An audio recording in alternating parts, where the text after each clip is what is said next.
시청자 여러분 안녕하십니까. 문다의 재산이 갈수록 늘어나고 있습니다. 제주도 별장을 갖고 있고, 자 그거를 다중시설, 그러니까 에어비앤비를 통해서 공유 숙박시설을 이용했다고 하는데, 뿐만 아니라 서울 영등포구에도 오피스텔을 갖고 있고, 이 오피스텔을 역시 공유 숙박시설로 활용했다고 합니다. 자 그래서 오피스텔은 기본적으로 공유 숙박시설로 활용할 수 없는 것이어서, 자 그런데 이 불법적으로 임대 사업을 하고 있다 하는 지적까지 나와 있습니다. 자 그래서 오늘 시사 저널이 단독으로 보도한 바에 따르면, 자 문다혜가 현행법 위반한 의혹이 있는 가운데 서울 영등포구에도 이렇게 오피스텔을 추가로 보유하고 있다고 합니다. 자 이 오피스텔은 2021년도 6월 달에 분양받았습니다. 자 그러니까 이 오피스텔은 지금 초역세권이라고 하면서 풀옵션이 되어 있다.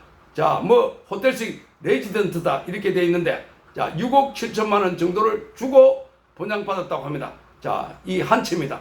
그런데 이 6억 7천만 원 중에 수협을 통해서 대출 받은 게 있는데, 이게 대출 최고 가액을 빼고 나면 한 3억에서 4억 정도는 문다의 돈으로 분양을 받았다 이렇게 알려지고 있습니다. 자, 이건 최근 들어서 각종 채널을 통해서 알려진 바이지만은 송기인 신부로부터 제주 별장을 그 당시 공시지가로 3억 8천만 원에 매입을 했다 이렇게 되어 있는데, 자 지금 시세가 8억에서 많게는 10억까지 받는다 이렇게 이야기가 나오고 있습니다.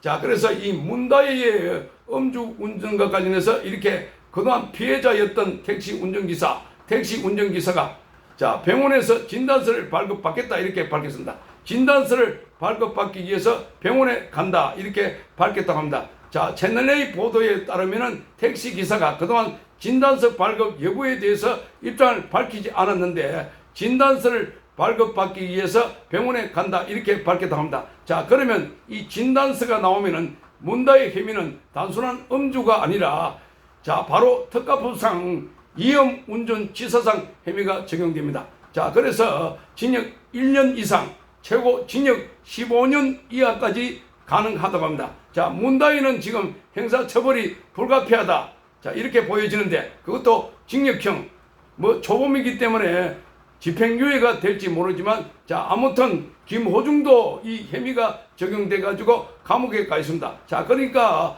지금 이 건과 관련해서 문다혜 형사처벌에 대해서 자 초미의 관심사가 되고 있는데, 경찰은 이에 대해서 문다혜에 대해서 아직 소환 통보를 하지 않았다, 조율하고 있다 이렇게 밝혔습니다. 자 그러니까 문다혜는 의도적으로 봐주기 위한 것 아니냐 하는 비판을 받고 있습니다. 자 여기 김건희 여사에 대해서 검찰에 나오지 않는다, 제3의 장소에서 조사를 받았다라고 해서 많은 비판을 했던 야당. 자 그런데 이 야당 문다혜에 대해서 여기에 대해서는 입을 다물고 있습니다. 그러니까 현직 대통령 부인도 조사를 받았는데 전직 대통령 딸이 아직도 조사를 받지 않았다는 건 말이 안 된다는 겁니다. 자 그것도 지금 택시 운전기사가 오늘에서 입장을 밝혔다는 것. 자 이것은 뭔가가 물밑에서 접촉하기를 기다린 것 아니었을까 하는 생각도 해봅니다. 말하자면 합의를 하자 했는데 그게 합의가 제대로 되지 않았거나 또는 원만히 되지 않았기 때문에 그래서 병원에 가는 것 아닐까 이렇게 보이기도 합니다. 자 이 택시 운전기사는 경찰관에게 목 부위가 아프다 이렇게 통증을 호소한 걸로 전해졌는데, 자 채널A 취재 결과 택시기사가 병원에 가겠다는 뜻을 경찰에 밝혔다고 합니다. 자 이번에는 또 이진숙 방송통신위원장 관련해서 이야기를 좀 할 겁니다. 이진숙 방송통신위원장이 탄핵이 되면서 직무가 정지되어 있습니다. 자 그런데 헌재에 올라가 있는데, 자 헌재의 판결이 내려지기 전에 헌재의 3명의 재판관이 오는 10월 17일 날 정년이 되기 때문에 임기가 끝나게 됩니다. 자 그러니까 3일밖에 안 남았습니다. 자 모두 재판관이 9명으로 구성되어 있는데 그중에 3명이 임기가 끝나게 됩니다. 자 모두 국회 추천 몫인데, 자 그런데 국민의힘과 더불어민주당 이걸 놓고 서로 핑퐁을 하고 있습니다. 국민의힘은 여야 각각 한 명씩 추천하고 나머지 한 명은 여야 합의로 추천하자 이렇게 되어 있는데, 자, 더불어민주당이 자기 당이 국회 의석수가 많기 때문에 2명을 추천해야 된다고 해서 사실상 더불어민주당이 이걸 지연시키고 있습니다. 자, 그러니까 지금 이 진숙위원장의 탄핵을 심판하는 헌재의 기능이 17일부터 마비가 된다는 겁니다. 자, 그러자 지난주에 이 진숙위원장이 여기에 7명 이상이 돼야만, 그러니까 정족수가 7명 이상의 재판관이 출석이 돼야만이 헌재의 기능을 할 수 있다라는 겁니다. 자, 그래서 3명이 나가버리면 6명밖에 안 되기 때문에, 그래서 여기 헌재의 기능을 하지 못하게 된다. 자, 그래서 이게 헌법재판소법 제23조 1항 규정인데,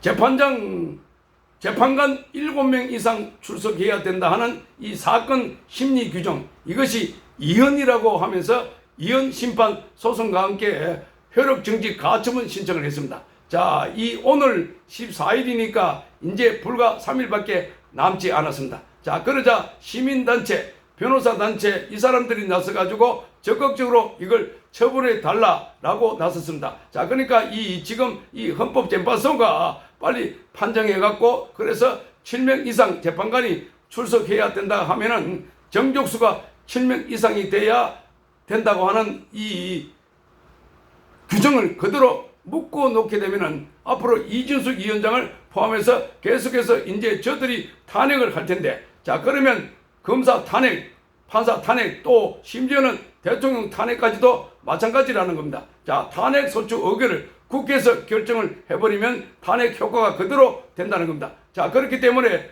헌재가 판단할 필요도 없이 그저 지금 6명이기 때문에 7명이 구성이 안 되는 상황에서는 헌재의 판결이 나올 수가 없다는 겁니다. 그러므로 국회 권한만으로, 그래서 행정부의 주요 권한을 바로 박탈하게 되는 겁니다. 이게 이헌이다라고 하는데, 여기 이제 헌법재판소가 빨리 판결을 내려줘야 하는데, 자, 그래서 오늘 결국에는 헌법재판소에서 이준석 위원장에 대해서 이렇게 가처분 신청을 받아들여짐에 따라서, 자, 이렇게 6명으로도 심판할 수 있다. 이렇게 되면서 이준석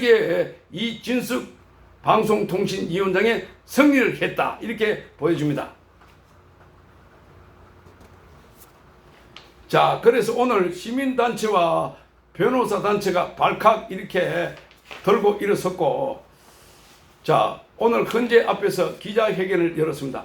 기자회견을 통해서 이렇게 말했습니다. 자, 오늘 이종석 헌법재판소장, 이영진, 김기영, 문형배, 이미선, 김형두, 전정미, 전형식, 김복형, 자, 이 9명의 헌법재판관들에게 하소연했습니다. 자, 그래서 헌법재판소법 23조 제1항은 재판관 7명 이상의 출석으로 사건을 심리한다고 규정되어 있다.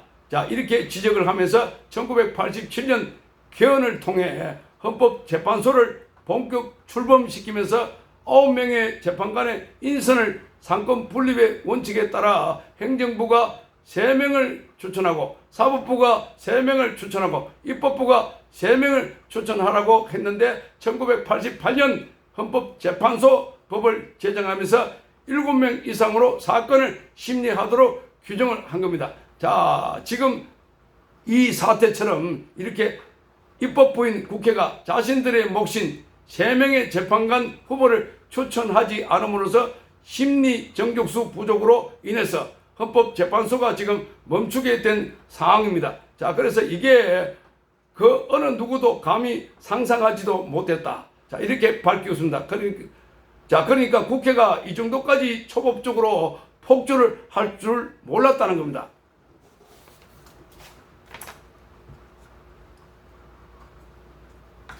자, 입법부가 지금 자신들의 몫인 3명 재판관을 갖다가 추천하지 않을 때 이것은 반헌법적이고 헌법이 예정하고 있는 질서를 파괴하는 행위다. 자, 우리 헌법 질서는 입법부인 국회라 하더라도 헌법 위에 설 수 없다고 밝히고 있습니다. 자, 그래서 공직자에 대한 탄핵 심판을 비롯해서 긴급한 권한쟁의, 또 가처분 신청 또는 헌법 소원 등의 모든 헌법 재판이 정지돼야 한다고 하는 것, 이것은 입법부가 다른 모든 헌법 기관을 압도하는 것이기 때문에 이것을 방치하거나 방조되는 것이 된다. 따라서 이는 반헌법적이고 헌법 파괴적인 결과에 이르게 된다는 겁니다. 자, 그러니까 이 지금 사법부, 입법부, 행정부 나란히 견제를 하는데 입법부 혼자서 다 하게 된다는 겁니다. 폭주를 하게 된다는 겁니다. 자, 그래서 지금 이 3명의 인선이 이루어지지 않음으로 해서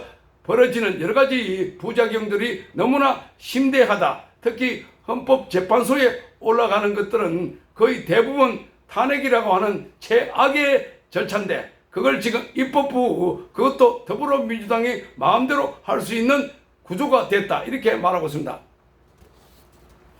현재 이진숙 방통위원장 이 탄핵 심판 사건 제기된, 자, 여기에 대해서 이진숙 방송통신위원장 이 탄핵 심판 사건에 대해서 제기된 가처분 사건은 헌법재판소마저 헌법 질서 파괴를 방치하거나 방조하고 말 것인지 아니면 헌법재판소에서 입법부의 헌법 질서 파괴를 막아내고 헌법 질서 수호기관으로서의 사명을 높이게 될 계기가 될 것인지 그 분수령이 된다. 이렇게 밝히고 있습니다. 자, 그래서 이 막중한 사명을 감당하고 그래서 헌법 질서를 사랑하는 국민들이 함께 기뻐하는 결과를 이루어 주실 것을 다시 한번 강국하게 청원드린다. 이렇게 밝혔습니다. 자, 오늘 선진 변호사 협회, 자, 이 도태호 변호사가 대표로 있습니다. 자, 그리고 박주현 변호사가 있는 자유변호사 협회, 그리고 행동하는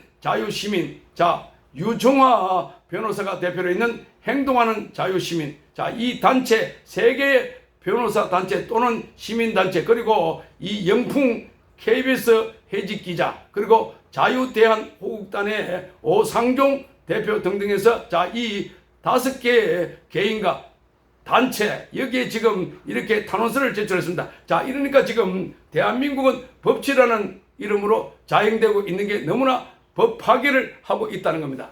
자, 그래서 이재명이 주도하고 난 뒤에, 자, 이 법사 위반하더라도 자, 헌법에 있다. 이렇게 하면서 뭐 청문회를 하겠다. 뭐 탄핵을 하면서도 탄핵 전에 청문회를 하겠다. 대통령에 대한 탄핵 청문회, 검사들에 대한 탄핵 청문회를 하겠다라고 하면서 불러가지고 마구 겁박하고 압박하고, 그래서 감옥에 있는 피의자를 불러가지고 마치 범죄자가 자기 변호를 전 국민이 생중계로 지켜보는 가운데 그것도 거짓말로 하는 경우가 있다 하는 비판을 받아왔습니다. 자, 이 화영이 대표적입니다. 자, 그러니까 자기가 전부 다 검사가 뭐 협박하거나 해요하거나 이렇게 해서 엉터리 진술을 했다.